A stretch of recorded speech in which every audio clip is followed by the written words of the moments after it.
நல்ல மனம், நல்ல குணம், ஏன் தெய்வீகம், ஒரு கோவிலில் கருவறையில் இருக்கக்கூடிய பேராற்றல், காஸ்மாஸ் எனர்ஜி, அதெல்லாம் வீட்டுக்குள்ளே அப்படியே அருமையாக வரும். நோயிலிருந்து விடுதலை, வறுமையிலிருந்து விடுதலை, கவலை துக்கத்திலிருந்து விடுதலை.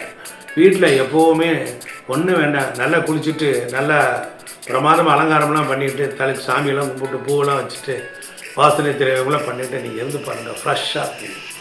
உங்கள் வீட்டில் உள்ள ஒவ்வொரு பொருளும், வீட்டில் உள்ள குழந்தைகள், பெரியவர்கள் எல்லோரும் ஃப்ரெஷ்ஷாக இருப்பாங்க.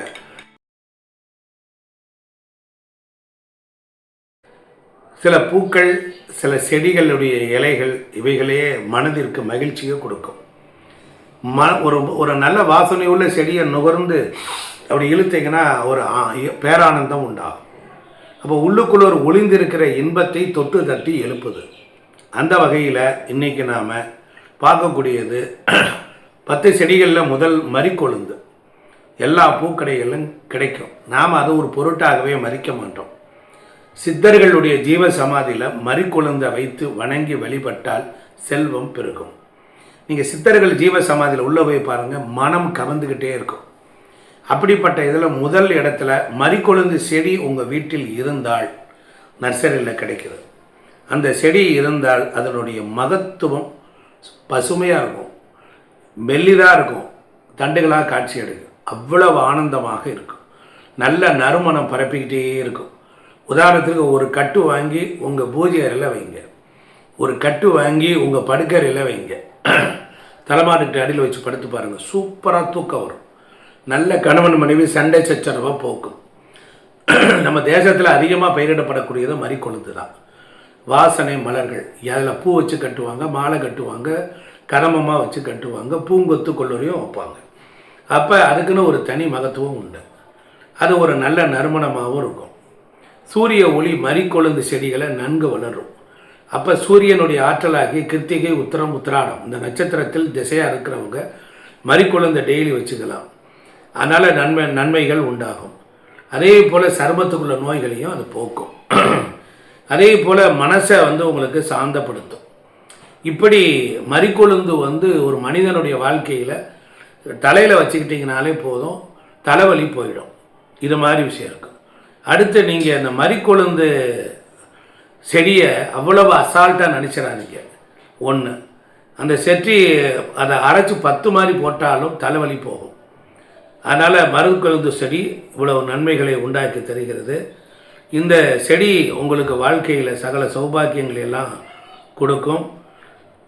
அடுத்து நம்ம பார்க்குறது இந்த பிரியாணி இலை அப்படிங்கிறத நம்ம எல்லாம் பார்த்துருப்போம். அதுபோல் பாய் லீஃப் அப்படின்னு பேர்.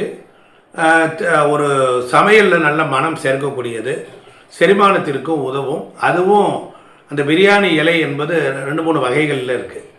அதையும் நீங்கள் இப்போ நிறையா வைத்துக்கிட்டே வேலை பார்க்குற இடத்துல வச்சுக்கிட்டிங்கன்னா, பணம் வைக்கிற இடத்துல வச்சிங்கன்னா அதுவும் உங்களுக்கு செல்வத்தை அளவுக்கு அதிகமாக கொடுக்குது. அதுவும் வீட்டில் செடி தொட்டிகளில் வச்சு வளர்க்கலாம்.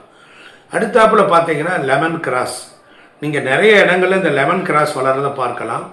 நாணல் தட்டை போல் இருக்கும், தர்பை புல் போலையும் இருக்கும். அந்த இலையை நீங்கள் பார்த்தீங்கன்னா மோந்து பார்த்தீங்கன்னா லெமன், அதாவது எலுமிச்சம்பழ வாடை வரும். இந்த லெமன் கிராஸை பயன்படுத்தி டீ போட்டு குடிக்கலாம். லெமன் கிராஸை எடுத்து அதை காய வச்சு பவுட்ராக்கி அதுக்கப்புறம் நம்ம துவைச்சதுக்கப்புறம் அதை ஒரு பொடியை தண்ணியில் கலக்கி பண்ணிங்கன்னா, துணி துவைக்கும் போது போட்டிங்கன்னா துணி நல்ல கமன்னு வாடை அடிக்கும். அதுவும் மூலிகையாகவும் சாப்பிடலாம், தேநீராகவும் சாப்பிடலாம். அதே போல் அது இருக்கிற இடத்துல உங்களுக்கு சளியை போக்கும், கொசு விரட்டியாகவும் அது பயன்படும். அதே போல் 3 செடி பார்த்துட்டோம். 4வது ரோஸ்மேரின்னு பேர். அதாவது நினைவாற்றல் தன்மை நமக்கு அதிகமாக இருக்கும். சமையலுக்கும் பயன்படுத்தலாம். நறுமண எண்ணெய், அந்த ரோஸ்மேரி இலையை காய வச்சு அதை எண்ணெயில் நம்ம இது பண்ணி அதை தலைக்கு தேய்ச்சிட்டு வரலாம். மறிக்கொழுந்துலேயே நெட்ட மறிக்கொழுந்து, குட்டை மறிக்கொழுந்துன்னு இருக்குது. நெட்ட மறிக்கொழுந்து செடி வீட்டு நறுமணத்துக்கும் பூஜைக்கும் அது ஒரு மூலிகையாகவும் பயன்படும். அது இருக்கிற இடத்துல குலதெய்வத்தினுடைய கிருபா கடாட்சம் நமக்கு கண்டிப்பாக உண்டு. அடுத்தாப்புல பூந்தாழை அப்படின்னு பார்க்கக்கூடியது. பூந்தாழை பாரம்பரிய மருத்துவத்தில் தோல் வியாதிக்கு, உடல் நலத்திற்கு அது ரொம்ப பயன்படுத்தப்படுது. பூந்தாழை அப்படிங்கிற செடி எல்லா இடத்துலையும் சுலபமாக வளரும். அடுத்து மாசி பச்சை. மாசிப்பத்திரி அப்படின்னு சொல்லுவாங்க. இதுவும் உங்களுக்கு எடுத்துட்ட வீடுகளில் ரொம்ப சுலபமாக வளரும். சித்த மருத்துவத்திலையும் சில மூலிகை மருத்துவத்திலையும் இது பயன்படுது. இதோட மனம் காற்றுல பரவி உங்களுக்கு நோய்களை போக்கும், குடும்பத்தில் சண்டை வராமல் தடுக்கும், அகால மரணங்கள் அடைய விடாமல் உங்களை தடுத்து காப்பாற்றும். துண்ணூற்றி பச்சிலைன்னு வழக்கு சொல், அதற்கு பெயர் திருநீற்று பச்சிலை அப்படின்னு பெயர். கண்டிப்பாக திருநீற்று பச்சிலை இருந்தால் சிவனுடைய அனுக்கிரகம் கிருபா கடாட்சம் கண்டிப்பாக உண்டு. அதனால் பூஜைகளுக்கு பயன்படுத்துவாங்க. ஆன்மீக வழிபாடு, வரம் கொடுக்கக்கூடிய சிவன் அந்த வீட்டில் இருப்பார். அதுக்கும் மருத்துவ குணங்களும் ரொம்ப சிறப்பாக இருக்கும். அதுக்கப்புறம் சொல்லவே வேண்டாம், நமக்கு புதினா செடி. புதினா செடி ஒரு கட்டை வாங்கிட்டு நீங்கள் இலையில யூஸ் பண்ணி அந்த தண்டை நட்டு வச்சாலே வந்துடும். புதினா சட்னி ஹோட்டலில் நிறையா இருக்கும். 2 இலையை வாயில் போட்டு மென்னிங்கன்னா வாய் துர்நாற்றம் வராது, செரிமானம் நல்லா இருக்கும். அதே போல் ஜூஸாகவும் போட்டு சாப்பிட்றாங்க.